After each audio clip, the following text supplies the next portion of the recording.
हाथ आपका है 4 दशकों का, 5 दशकों का। आप मुख्यमंत्री तो हैं, लेकिन दिल्ली में जब चर्चा हो रही थी कि किसको कहां से टिकट देना है, तो जोधपुर की बात आई तो गहलोत साहब ने कुछ कहा नहीं। अविनाश पांडे जी गवाह इस बात के। हमने देखा कौन व्यक्ति यहां से जीत सकता है, कौन कांग्रेस में समर्पित भाव से जिसने काम किया है। आप अशोक गहलोत जी के पुत्र हो सकते हैं, लेकिन कांग्रेस पार्टी में आपने 12-15 साल काम किया है। तो मैं आपको ये बात इसलिए बता रहा हूं कि दिल्ली में कांग्रेस पार्टी के सामने वैभव गहलोत की जमानत मैं देकर आया हूं, इसलिए आप लोगों को तो बताना है।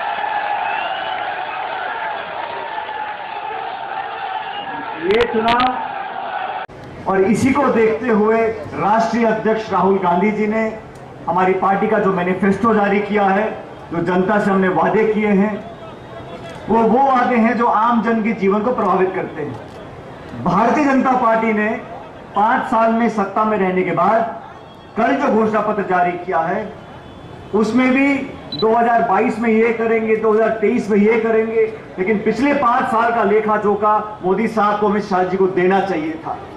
5 सालों में इस देश में, इस प्रदेश में क्या हालात उत्पन्न हुए, यहाँ पर हम अच्छी तरह जानते हैं।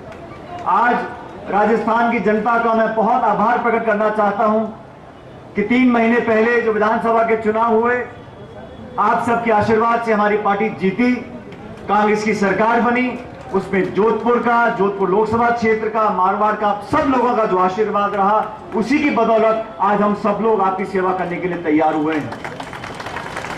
विधानसभा के चुनाव जीतने के बाद सरकार ने जो निर्णय लिए हैं, जो घोषणाएं हमने करी थी चुनाव के समय, उनको समय से पहले पूरा करने का काम किया। शायद ही किसी सरकार ने इतने कम समय में 100 दिन के अंदर अंदर 18,000 करोड़ रुपए की ऋण माफी की घोषणा, पेंशन की वृद्धि की घोषणा, बेरोजगारों को भत्ता देने की घोषणा, पानी के बिल माफ करने की घोषणा, फसल खरीद की इन तमाम मुद्दों पर काम कर सरकार ने दिखाया है। आज सरकार की कार्यशैली, राहुल जी का देश के प्रति जो संकल्प है, जो घोषणा पत्र है, और इस क्षेत्र ने हमेशा से कांग्रेस को आशीर्वाद दिया। कांग्रेस का गढ़ है। यहाँ पे गहलोत साहब कई बार सांसद रहे, इतनी बार विधानसभा चुनकर गए, और अभी जो मंच संचालन कर रहे हैं, उन्होंने कहा कि अशोक गहलोत जी को साफा नहीं बनाएंगे।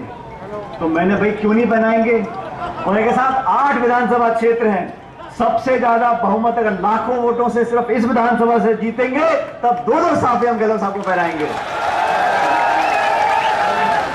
ये चुनाव इस देश की दिशा को बदल देगा। जो माहौल पूरे राजस्थान में है, हम सब लोग कई जिलों में गए, हर क्षेत्र में बदलाव की हवा है। 2 दिन पहले मैं उत्तराखंड में था, तेलंगाना में था। पूरे समूचे भारतवर्ष में मोदी सरकार को हटाने का लोगों ने प्रण ले लिया है। अखबार में क्या छपता है, टेलीविजन में क्या आता है, वो अलग बात है, लेकिन इस देश प्रदेश के गांव में, गलियारों में, गली में, मोहल्लों में, खेतों में, नुक्कड़ में जो चर्चा हो रही है, वो ये हो रही है कि 5 साल सत्ता में रहे, ना किसान की आमदनी दुगनी हुई, ना 2 करोड़ रोजगार मिले, ना 15-15 लाख किसी के खाते में आए, और नोटबंदी के बाद, जीएसटी के बाद आपने अर्थव्यवस्था को ठप कर दिया। और हम लोगों ने, कांग्रेस पार्टी ने बहुत सोच समझकर, देश के जो सबसे गरीब लोग हैं, राहुल जी ने कहा कि 20% सबसे गरीब परिवार इस देश में जो है, उन सबके परिवारों में जो महिला है, उसके खाते में 72,000 रुपए प्रतिवर्ष हम लोग देंगे।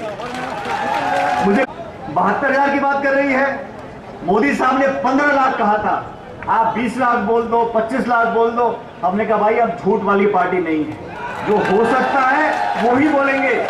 और 72,000 रुपए का जो आंकड़ा है, ये 1 साल तक अध्ययन करने के बाद राहुल जी ने तमाम दुनिया भर के जो अर्थशास्त्रियों से बात करने के बाद ये कहा कि भारत की अर्थव्यवस्था और हमारी आने वाली जो सरकार बनेगी, वो 3.5 लाख करोड़ रुपए सबसे गरीब परिवार के लोगों को देगी, ताकि अर्थव्यवस्था दोबारा चालू हो सके। फिर भाजपा के साथी बोलते हैं ये पैसा लाओगे कहां से? 3.5 लाख करोड़ रुपए आप लेके कहां से आओगे? तो राहुल जी ने ठीक जवाब दिया। उन्होंने कहा जब आप 12 लोगों के, उद्योगपतियों के 3.5 लाख करोड़ रुपए माफ कर सकते हो, तो इस देश में जो 20% सबसे गरीब लोग हैं उन लोगों के लिए हम 3.5 लाख करोड़ रुपए लेकर आएंगे। मैं भाजपा के साथियों को याद दिलाना चाहता हूं, जब मनमोहन सिंह जी प्रधानमंत्री थे, सोनिया गांधी जी चेयरपर्सन यूपीए की अध्यक्ष थी, उस समय हम लोगों ने इस देश के सीमांत और लघु किसानों का 72,000 करोड़ रुपए माफ किया था। उस समय बीजेपी के साथी, मैं संसद में था, बोला करते थे भाजपा के लोग, मनमोहन सिंह जी आप ही किसानों का कर्जा माफ कर रहे हो, बैंकों का दिवालिया निकल जाएगा, अर्थव्यवस्था चौपट हो जाएगी, ये सारे किसान बिगड़ जाएंगे, आप इनका कर्ज माफ मत करो। लेकिन सोनिया जी ने, मनमोहन सिंह जी ने कहा इस बार हम 72,000 करोड़ रुपए माफ कर रहे हैं। इस देश के किसान पे कभी संकट आया, दुविधा आई, तो चाहे 2 बार करना पड़े, 3 बार करना पड़े, हम किसान का ऋण माफ करेंगे। ये हमने कर कर दिखाया। आज राजस्थान में किया, मध्य प्रदेश में किया, छत्तीसगढ़ में किया। वसुंधरा जी की सरकार 5 साल थी। अभी वैभव जी बोल रहे थे, बिल्कुल सही बोल रहे थे, जो उपेक्षा हुई है जोधपुर की, आप सब अच्छी तरह जानते हो। यहां जो विकास कांग्रेस सरकारों ने कराया, गहलोत साहब सरकार ने कराया, उन कामों को बंद करने का काम किया और टेढ़ी नजर से जोधपुर को देखा। मुझे याद